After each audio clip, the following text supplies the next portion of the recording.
Hey, Isaiah, how would you evaluate your first game for the Lakers? Um, I mean, individually, I think I played okay, but I wish we would have came out with the win. That would have been even better. But we'll learn from this and figure out ways to win down the stretch. Knowing this is a young team, we made a few key mistakes defensively down the stretch that probably cost us the game. But we'll learn from it, watch the film, and figure things out. But I like the pace of this team. I like the energy the guys bring, and I mean, Coach did the best job he could. I mean, for me to put me in position to play to my strengths and without like only knowing a couple plays. Yeah, you just got into the hotel last night and met the team. What were you like? What was that limited knowledge? How did that impact the game? And what did Luke try to have you focus on? I mean, just keeping it simple. That was his main focus, keeping it simple and just trying to put me in the best position to play to my strengths and to make plays. And as I get more familiar with the guys and the familiar with the playbook, I think it'll be even better, especially in close games, executing down the stretch. And we could just go from there. You guys were scoring pretty easily for much of the game as a team. What did you think defensively, just as a unit? What did you see? Communication wasn't there for the most part. We played with the energy. They definitely made tough shots though, but at the same time, when we didn't get stops, it was miscommunication. I think that's big, especially on young teams, trusting each other, making sure we got communication, and making sure we're helping each other. And we did that, but not for most of the game, and it cost us. How much have they tried so far to get you up to speed on the terminology and all that stuff, or is that going to come over the next?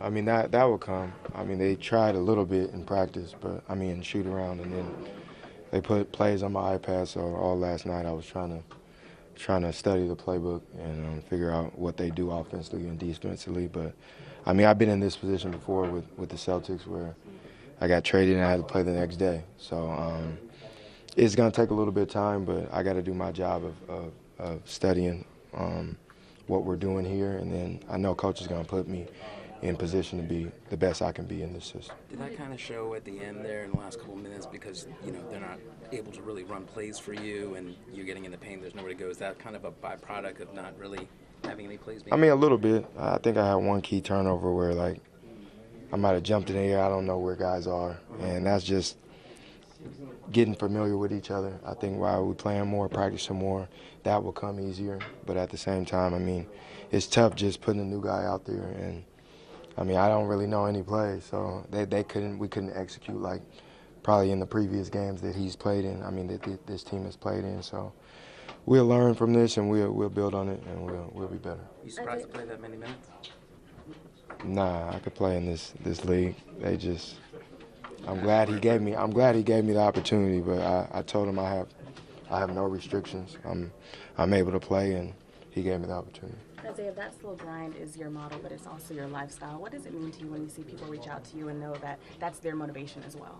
The slow grind is a lifestyle. I mean, life is a slow grind. No matter what you want to be in life or accomplish, it's not going to come like this. It's slow and steady grind. So, I mean, that's been my motto the last 8-9 months because I've really been on a slow grind. So it's just something that I guess inspired people that's on their own grind and just know to keep pushing through whatever you're going through. Did it give you a little boost to immediately hit a three as soon as you came in the game?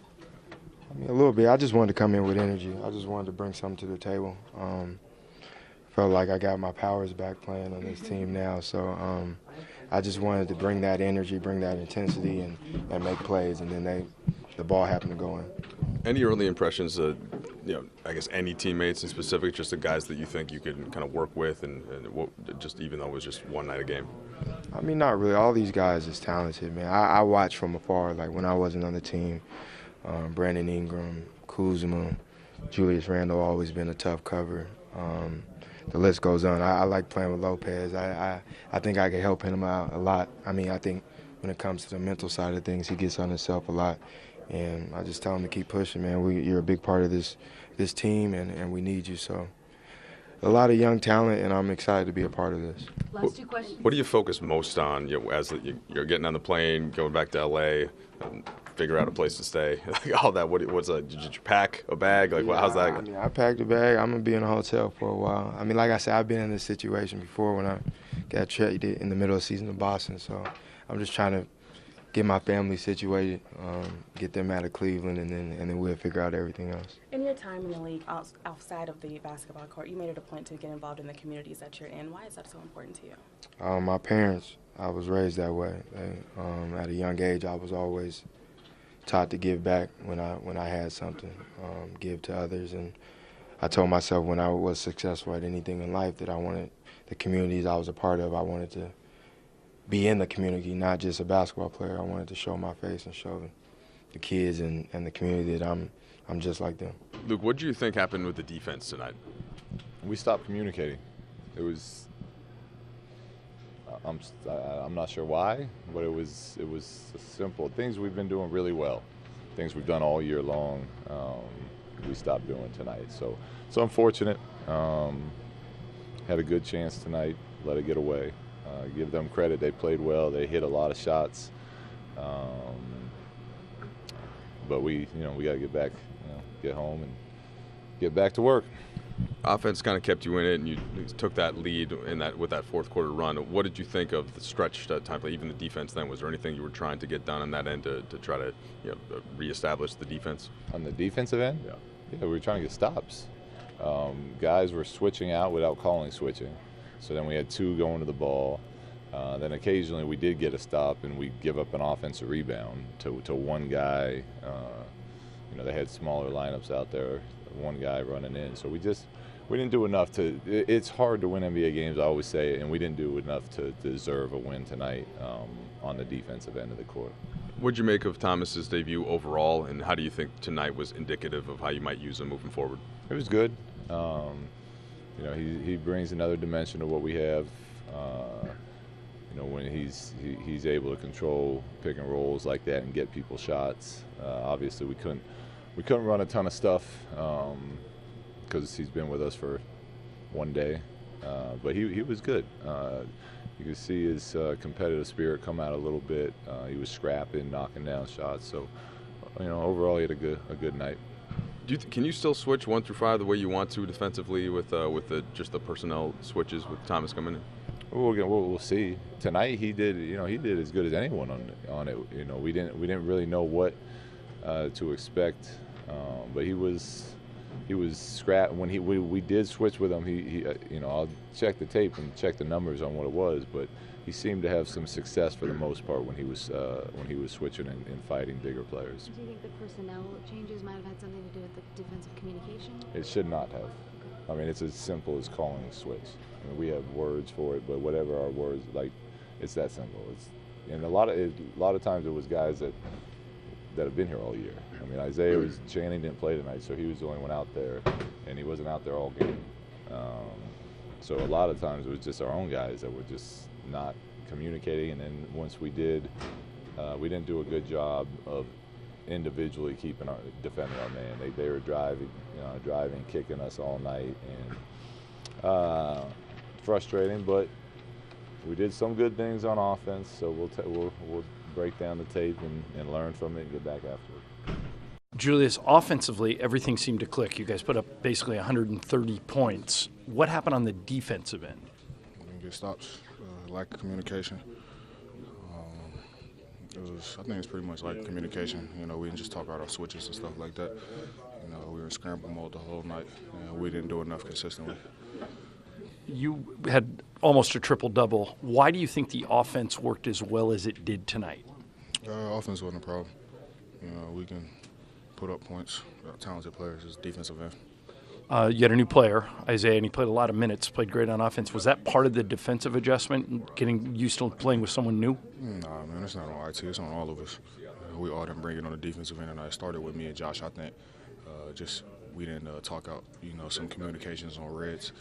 So I'll definitely take responsibility on that, and I think it had a trickle-down effect the rest of the game. So we just got to be better from the start of the game. Is that an easy fix? Really easy. It's just communication. We just got to talk to each other. There's key defensive plays down the stretch where we just didn't talk to each other. That could have made stops, and we just didn't talk. There's a couple of games here now. What is it about playing in your hometown that you just kind of have big games here? I don't care where it is. I'm just going to try to bring it every night. Just be consistent as possible. End of a 4-game winning streak for you. How do you get back on the horse? Got to get back to defending. When we lose these games, it's because we don't defend. And that's where we hang our hat on the defensive end. So just got to get back to defending. 4-game win streak comes to an end in Dallas.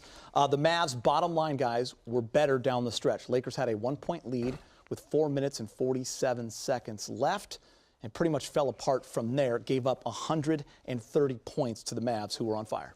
Yeah, I think that's what happens when you get away from your game. You stop trusting your system of passing the ball, moving the ball, making the defense work, not putting up quick shots, not taking long shots, and then they're getting the ball and running. They got to a lot of ISOs down the stretch. And I know this was Isaiah's first time with the team, and they wanted him to navigate a little bit, so that needs to be adjusted a little bit.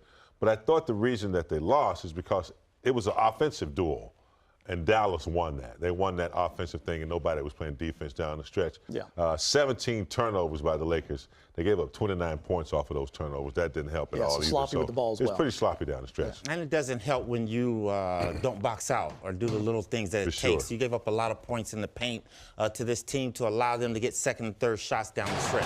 Yeah, 52 points in the paint that you're talking about, Coop. Dallas shot 54%.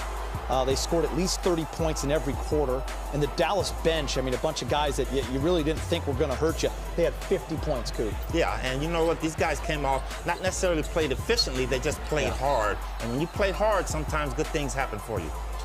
Big game, James. Isaiah Thomas, you look at his, we're not going to talk about him yet, but I just want to say, it's going to take time for them to get used to him as well, especially on the defensive end. I mean, remember, you lose Larry Nance, kind of your defensive captain, especially on that second unit. IT comes in there. Guys are rotating and not sure when the switching, and they got to figure that part out because Dallas picked on him a little bit. Yeah, it's going to take a practice or two to get in sync.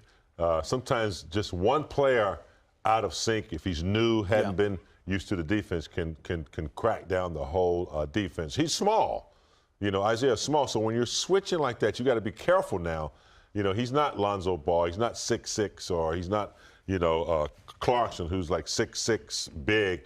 He's a little smaller, so I think they'll have to make some adjustments with that. And they're trying to find out what his deficiencies are, especially in that pick and roll game, so people can come over there and help him a little bit more. I think, again, as James said, practice